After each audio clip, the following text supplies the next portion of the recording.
నమస్తే, welcome to our channel. Komatireddy Venkatreddy Jaganmohan Reddy పైన చేసినటువంటి కామెంట్స్ ప్రస్తుతం వైరల్గా మారాయి. మరి తెలంగాణలో జరగబోయే గ్లోబల్ సమ్మిట్కు చంద్రబాబు నాయుడు గారిని ఆహ్వానించేందుకు వచ్చినటువంటి మంత్రి జగన్మోహన్ రెడ్డి అసెంబ్లీకి వెళ్ళకపోవడం తప్పేనని చెప్పి స్పష్టం చేశారు. మరి అసలు ఈ కామెంట్స్ని ఏ విధంగా చూడాలి తెలుసుకునే ప్రయత్నం చేద్దాం. దీన్ని విశ్లేషించడానికి మనతో పాటుగా ఉన్నారు సీనియర్ జర్నలిస్ట్ దుర్గకుమార్ గారు. నమస్తే సార్. నమస్తే శ్రావణి, మన వీక్షకులకు. వైఎస్ రాజశేఖర్ రెడ్డి గారికి చాలా ఆత్మీయుడు, జగన్మోహన్ రెడ్డి గారికి కూడా ఆత్మీయుడు కోమటిరెడ్డి వెంకటరెడ్డి సార్. మరి తెలంగాణలో జరగబోయే గ్లోబల్ సమ్మిట్కి చంద్రబాబు నాయుడు గారిని ఆహ్వానించేందుకు వచ్చినటువంటి ఈ మినిస్టర్ జగన్మోహన్ రెడ్డి పైన చేసినటువంటి కామెంట్స్ ప్రస్తుతం సోషల్ మీడియాలో విపరీతంగా వైరల్ అవుతున్నాయి. మరి అది ఒక సూచన అనుకోవచ్చు, సలహా అనుకోవచ్చు. మరి రాజశేఖర్ రెడ్డి గారితో రాజకీయం చేసినటువంటి వ్యక్తి అసెంబ్లీకి వెళ్ళకపోవడం ముమ్మాటికి తప్పేనంటూ స్పష్టం చేశారు. అసలు ఈ కామెంట్స్ అన్నింటినీ కూడా ఏ విధంగా చూడాలంటారు? ఒకటమ్మా, రాజకీయాలు అనేవి ఎప్పుడు స్థిరంగా ఉండవు, ఎప్పుడు కూడా అవి మారుతూ ఉంటాయి కాలమాన పరిస్థితులను బట్టి. అట్లాగే రాజకీయాలను బట్టి మారుతున్న పరిస్థితులను బట్టి మాట్లాడగలిగిన వ్యక్తే కరెక్ట్ అయిన రాజకీయ నాయకుడు. అంతేగాని తప్పు చేసిన వ్యక్తి మనకు సంబంధించిన వ్యక్తి అయితే ఒక రకంగాను, లేకపోతే వేరొక రకంగా మాట్లాడటం తప్పు. ఒక పక్కన ఆయన చెప్పాడు, రాజశేఖర రెడ్డి గారు మాకు అత్యంత ఆత్మీయుడు అని. కరెక్టే, రాజశేఖర రెడ్డి గారు ఆత్మీయుడే. కానీ రాజశేఖర రెడ్డి గారు కొడుకుగా జగన్మోహన్ రెడ్డి గారు చేసే ప్రతి అంశాన్ని ఆయనతో ఉన్న సాన్నిహిత్యం వలన బలపరచాలనో, లేకపోతే మద్దతు ఇవ్వాలనో, లేకపోతే దాన్ని సమర్థించాలనో అనుకోవటం తప్పు.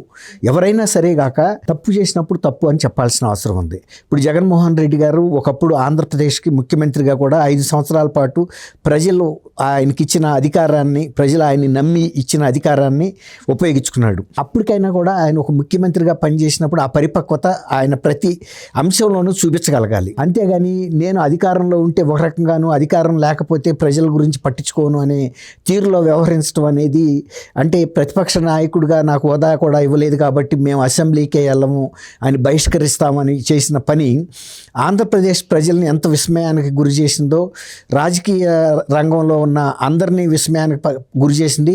పక్కనున్న తెలంగాణ రాష్ట్రంలో రాజకీయ నాయకులను కూడా, ప్రజల్ని కూడా విస్మయానికి గురి చేసింది. ఆయన అదే చెప్పాడు, మేము పక్క రాష్ట్రం అయినా ఆంధ్రప్రదేశ్ అనేది మాకు ప్రత్యేకమైన రాష్ట్రంగా భావిస్తాము. ఎందుకంటే ఇవన్నీ కూడా రెండు కలిసి ఉన్న రాష్ట్రాలు. ఒక శరీరాన్ని రెండుగా చేసినందువల్ల ఎప్పుడైనా ఆ రక్త సంబంధం అనేది తెగదు. ఆ ప్రేమను నిన్న ఆయన అక్కడికి వెళ్ళినప్పుడు ఆయన మాటల్లో వ్యక్తమైంది, ఆయన ప్రవర్తించిన తీరులో కూడా వ్యక్తమైంది, ఆయన వెల్లడించిన అభిప్రాయాలు కూడా అలా అనిపించినాయి. రెండు రాష్ట్రాల మధ్య మాకు సమన్వయం కావాలి, ఆంధ్రప్రదేశ్ మద్దతు మాకు కావాలి. మా రాష్ట్రంలో ఈ నెలలో జరగబోయే అంతర్జాతీయ పెట్టుబడుల సదస్సుకి చంద్రబాబు నాయుడు గారిని మేము ఆహ్వానించడానికి వచ్చాము. ఆయన 2020 విజన్ అని ఆ రోజుల్లో పెట్టిన డాక్యుమెంట్ని చూసి ఏమో అనుకున్నాము. ఇప్పుడు తెలంగాణలో, హైదరాబాద్లో జరిగిన డెవలప్మెంట్ని చూసిన తర్వాత నిజంగా ఆయన మార్గదర్శకుడు, అంత దార్శనికుడు. సుదీర్ఘకాలం ముందే ఆయన ఊహించి ఏమేమి అవసరాలు ఉంటాయి అనేది హైదరాబాద్ని ఆ రకంగా తీర్చిదిద్దాడు.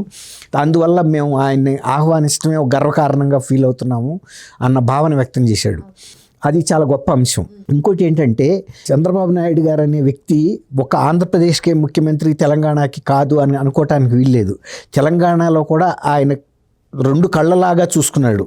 ఎందుకంటే ఒకప్పుడు ఆయన నాయకత్వంలో డెవలప్ అయిన రాష్ట్రం కాబట్టి, ఆయన చేతుల మీదుగా పెరిగిన బిడ్డ లాంటిదే కాబట్టి ఆంధ్రప్రదేశ్ ప్రగతిని కోరుకుంటున్నాడు, ఆయన తెలంగాణ ప్రగతిని కూడా కోరుకుంటున్నాడు. ఆ విషయం బహిరంగంగా కూడా చెబుతున్నాడు. నేనేమి తెలంగాణకి వ్యతిరేకం కాదు, ఖచ్చితంగా ఆ రాష్ట్రం, ఆ రాష్ట్ర ప్రజలు బాగుండాలని కోరుకుంటాను. అట్లాగే ఇప్పుడు అదే ప్రతిస్పందన వెంకటరెడ్డి గారు సినిమాటోగ్రఫీ మంత్రిగా మొన్న పవన్ కళ్యాణ్ గారి గురించి కొన్ని ఆవేశపూరితంగా వ్యాఖ్యానించినప్పటికీ కూడా ఇవాళ నేను అమరావతి వెళ్ళిన సందర్భంగా ఆ అంశాన్ని నేను ప్రస్తావించబోను. అది భావోద్వేగమైన సంబంధమైన అంశం. అది ఆ క్షణం వరకే తప్ప దాన్ని నేను మనసులో పెట్టుకోను. దాని గురించి ఎప్పుడో మర్చిపోయాను. నేను దాని విషయంలో అసలు మాట కూడా ఇక నేను ఎత్తబోనని చెప్పాడు. ఎందుకంటే భావోద్వేగాలు రెచ్చగొట్టుకుంటే పెరుగుతాయి, తగ్గించుకుంటే తగ్గుతాయి. అంతే తప్ప ఒక పరిపక్వత గల నాయకుడిగా మీరు చెప్పారు. కోమటిరెడ్డి వెంకటరెడ్డి ఇవాళ ఆయన కాదు, ఆయన రాజశేఖర రెడ్డికి సమకాలికుడు ఆల్మోస్ట్. మరీ చంద్రబాబు నాయుడు గారు అంత సమకాలికుడు కాదు, కానీ ఆయనతో కలిసి పనిచేసిన పరిస్థితి ఆయనకు ఉంది. అప్పుడు కూడా చాలా సీనియర్ లీడర్గా ఆయన ఉన్నాడు. అప్పుడు కూడా ఆయన ముఖ్యమంత్రి అభ్యర్థిత్వానికి ఆయన పేరు ప్రతిపాదన కూడా వచ్చిన సందర్భాలు ఉన్నాయి. అంత సీనియర్ బొత్స సత్యనారాయణ గారి లాగా. కాబట్టి నిన్న ఆంధ్రప్రదేశ్ వెళ్ళటం, తర్వాత ఆయన అసెంబ్లీకి వెళ్ళి ప్రజల సమస్యల్ని అసెంబ్లీలో ప్రస్తావించకపోవటం అనేది జగన్మోహన్ రెడ్డి చేసిన తప్పిదంగానే మేము భావిస్తున్నాము. అది ఒక వ్యూహాత్మకమైన తప్పిదం అన్నట్టుగా స్పష్టంగా మాట్లాడాడు. అది ఉండాలి. తర్వాత రెండోది ఏంటంటే ఆంధ్రప్రదేశ్లో జరుగుతున్న అభివృద్ధి పట్ల కూడా ఆయన చాలా సంతోషం వ్యక్తం చేశాడు. ఒక మంచి నాయకత్వం ఉంటే రాష్ట్రం ఎలా ఉంటుంది, లేకపోతే పరిపక్వత లేని వ్యక్తుల చేతుల్లో కనుక రాష్ట్రాలు పడితే ఎలా ఉంటుంది అనేది కూడా ఆయన చెప్పాడు. తర్వాత గత 2 సంవత్సరాలుగా తెలంగాణలో కూడా మేము ఒక మంచి ప్రగతి పదంలో రాష్ట్రాన్ని తీసుకెళ్తున్నాము.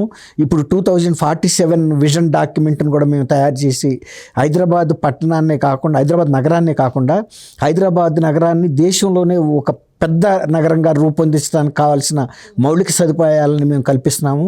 దాంతోపాటు తెలంగాణ మొత్తం అంటే సరిహద్దుల్లో కూడా డెవలప్మెంట్ వచ్చే విధంగా మేము అక్కడ కూడా ఒక రోడ్డు తెలంగాణ మాల అన్నట్టుగా నేషనల్ లెవెల్లో వాజ్పేయి గారి టైంలో ఎలాంటి ఇదేశారు రోడ్లు, అలా వాళ్ళు తెలంగాణ మొత్తాన్ని అభివృద్ధి చేసే విధంగా కూడా రేడియల్ రోడ్లు వేస్తూ, అంటే సరిహద్దుల వరకు హైదరాబాద్ నుంచి గ్రామీణ ప్రాంతాలకి చివరికి వెళ్ళటానికి, అటు నుంచి హైదరాబాద్ రావడానికి కూడా బ్రహ్మాండమైన రహదారి వస్తువుల్ని మేము డెవలప్ చేయడానికి ఒక విజన్ డాక్యుమెంట్ కూడా తయారు చేసామని చెప్తున్నాడు. సార్ ఇక్కడ ఇంకో అంశం సార్, ఇటీవల మేకపాటి రాజమోహన్ రెడ్డి గారు కూడా జగన్ రెడ్డి గారికి కొన్ని సూచనలు ఇచ్చారు, బూతులు వద్దు అని చెప్పి. ఇప్పుడు కోమటిరెడ్డి గారు కూడా అసలు అసెంబ్లీకి వెళ్ళాలి అని చెప్తున్నారు.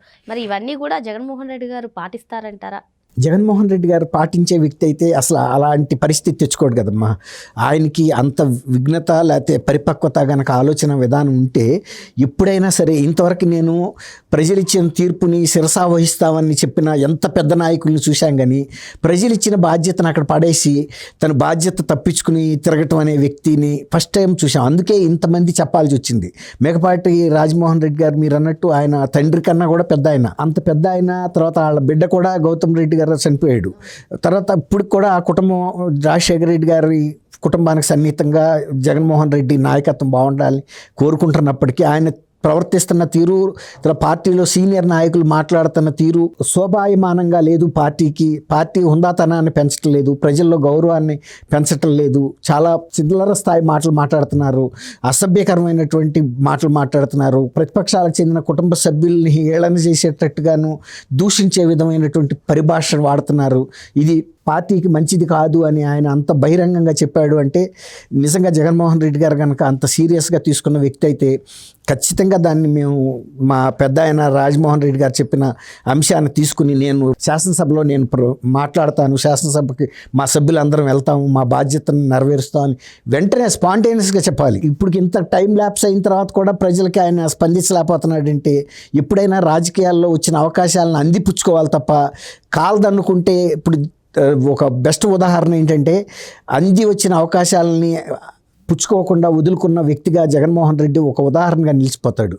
151 స్థానాలు వచ్చినప్పుడు కనీస పక్షంగా ఒక మీడియం టైప్ పరిపాలన అందించినా కూడా ప్రజలను వేధించకుండా ఉంటే కూడా ఆయన ఆదరించేవాళ్ళు. కానీ ఆయన ఎవరైతే ఓట్లేసి గెలిపించారో వాళ్ళనే శత్రువులుగా భావించి వేధించేటప్పటికి తీసుకొచ్చి, ఇప్పుడు ఏనుగు అంబారీ మీద ఎక్కించిన వ్యక్తిని తీసి నేలకేసి కొడితే ఏ పరిస్థితి వస్తుందో జగన్మోహన్ రెడ్డి గారికి అదే జరిగింది.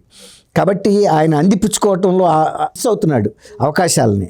ఒక్కోసారి ఒక రైలు మనం మిస్ అయితే జీవితకాలం మిస్ అవుతూ ఉంటారు చూసారా, అట్లాగే అవకాశాలు మళ్ళీ మళ్ళీ రావు. ప్రజల్లో కూడా అభిప్రాయం వచ్చేసింది, ఈయన ఒక నిర్వికారంగా ఉంటున్నాడు, పట్టట్లేదు, మాట్లాడితే కర్ణాటక వెళ్ళిపోతున్నాడు, పులివెందులు వెళ్తున్నాడు, అక్కడ కూడా ప్రజలతో కలవట్లేదు, ఇక్కడున్న ప్యాలెస్కి పరిమితం అవుతున్నాడు.